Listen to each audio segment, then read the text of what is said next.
ദൈവതിരുനാമം മഹത്വപ്പെടുമാറാകട്ടെ. ദൈവം തരുന്ന ആയുസ്സിൽ വീണ്ടും ഒരു 3 നോമ്പ് പൂർത്തിയാകുവാൻ പോകുന്നു.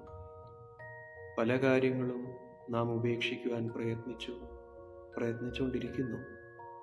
എന്നാൽ അതിലുപരി ചില നൽവരങ്ങൾ പ്രാപിക്കുവാൻ വീണ്ടും നമ്മെ തന്നെ ദൈവത്തിൽ സമർപ്പിക്കാം.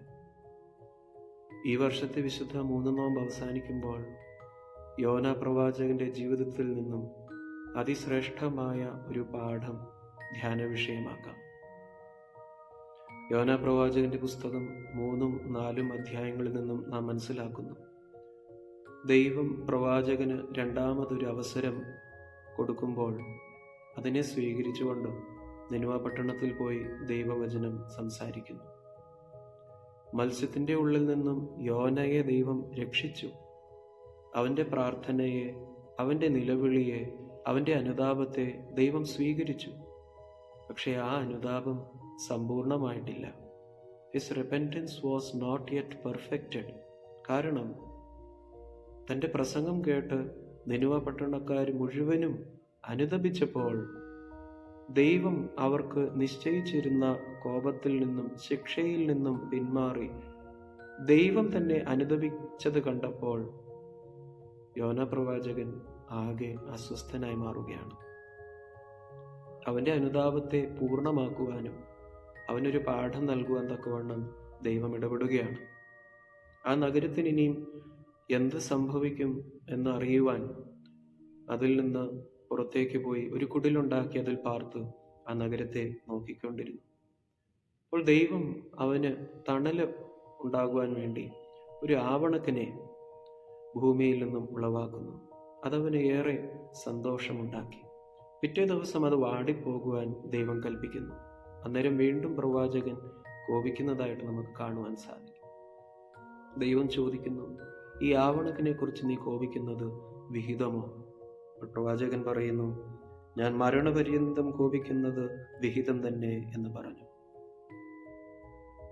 വലിയൊരു പാഠം ദൈവം നൽകുന്നു. 4 അധ്യായം 10-11 വാക്യങ്ങൾ. അതിന് യഹോവ, നീ അധ്വാനിക്കുകയോ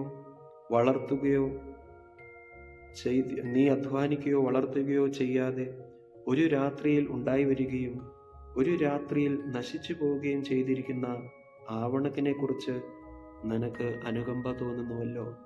എന്നാൽ വലം കൈയും ഇടം കൈയും തമ്മിൽ തിരിച്ചറിഞ്ഞുകൂടാത്ത 120,000 ചെല്ലുവാനും മനുഷ്യരും അനേകം മൃഗങ്ങളുമുള്ള മഹാനഗരമായ നിനവയോട് എനിക്ക് അനുകമ്പ തോന്നരുതോ എന്ന് ചോദിച്ചു. വലിയൊരു പാഠം അനുതാപത്തെക്കുറിച്ചും ദൈവസ്നേഹത്തെക്കുറിച്ചും പ്രവാചകന് നൽകപ്പെടുകയാണ് ചെയ്യുന്നത്. അനുതാപത്തിന്റെ പൂർണ്ണത എന്ന് പറയുന്നത് അത് വ്യക്തി ജീവിതത്തിൽ നാം ദൈവസ്നേഹത്തെ തിരിച്ചറിയുന്നത് മാത്രമല്ല, നമ്മുടെ ജീവിതത്തിൽ ദൈവസ്നേഹത്തെ തിരിച്ചറിഞ്ഞുകൊണ്ട് മറ്റുള്ളവരെ അതിലേക്ക് ആനയിക്കുന്നതും മറ്റുള്ളവരെ ആ ദൈവസ്നേഹത്തിൽ തന്നെ സ്വീകരിക്കുന്നതുമാണ് സത്യ അനുതാപവും അനുതാപത്തിന്റെ പൂർത്തീകരണവും. അതുകൊണ്ടാണ് പരിശുദ്ധ പൗലോസ് അപ്പോസ്തലൻ നമ്മെ പഠിപ്പിക്കുന്നത്, എനിക്ക് പ്രവചനപരമുണ്ടെങ്കിലും ഞാൻ സകല മർമ്മങ്ങളും വ്യാഖ്യാനങ്ങളും ഗ്രഹിച്ചാലും പർവ്വതങ്ങളെ നീക്കം ചെയ്യുവാനുള്ള വിശ്വാസമുണ്ടെങ്കിലും എനിക്ക് സ്നേഹമില്ല എങ്കിൽ ഞാൻ ഒന്നുമില്ല. ദൈവസ്നേഹത്തെ തിരിച്ചറിയുന്നതും ആ സ്നേഹത്തിൽ മറ്റുള്ളവരെ സ്വീകരിക്കുന്നതുമാണ് സത്യാനുതാപം, അല്ലെങ്കിൽ അനുതാപത്തിന്റെ സമ്പൂർണത. സത്യസ്നേഹമാണ് നമ്മെ യേശുക്രിസ്തുവിന്റെ ശരീരമാക്കി മാറ്റുന്നത്. The orthodox love makes us the body of Christ. Orthodox love എന്ന് പറയുമ്പോൾ സഭകളിൽ തമ്മിലുള്ള വ്യത്യസ്തത കാണിക്കുവാനല്ല, സത്യസ്നേഹം, ശരിയായ സ്നേഹം, നിരുപാധികമായ സ്നേഹം. ആ സ്നേഹം ഉണ്ടെങ്കിൽ മാത്രമേ നമ്മളെ തന്നെ യേശുക്രിസ്തുവിന്റെ ശരീരമാക്കി നമ്മെ തന്നെ സമർപ്പിക്കുവാൻ സാധിക്കുകയുള്ളൂ. കർത്താവ് ജീവിച്ചിരുന്നപ്പോഴും പഠിപ്പിച്ചത് അതുതന്നെയാണ്. നാം അന്യോന്യം സ്നേഹിക്കണം, നാം ശത്രുക്കളെ സ്നേഹിക്കണം. പക്ഷേ മരിക്കുമ്പോഴും യേശുതമ്പുരാൻ ആ സ്നേഹത്തിന് തന്നെയാണ് സാക്ഷ്യം നൽകുന്നത്. ക്രൂശിൽ കരങ്ങൾ വിരിച്ച് വിലാവിൽ കുത്തേൽക്കുമ്പോഴും രക്തവും വെള്ളവും ഒഴുകുന്നു. സ്നേഹത്തിൻ്റെ ഉറവിടമായ കൂദാശകൾ നമുക്കായി പകർന്നു തരുന്നു. ആ കൂദാശകളെ സ്വീകരിച്ചുകൊണ്ട്, ദൈവസ്നേഹത്തെ സ്വീകരിച്ചുകൊണ്ട് മറ്റുള്ളവരെയും സ്വീകരിക്കുവാൻ തക്കവണ്ണം സാധിക്കണം. അതാണ് കൂദാശകളുടെ പൂർത്തീകരണം.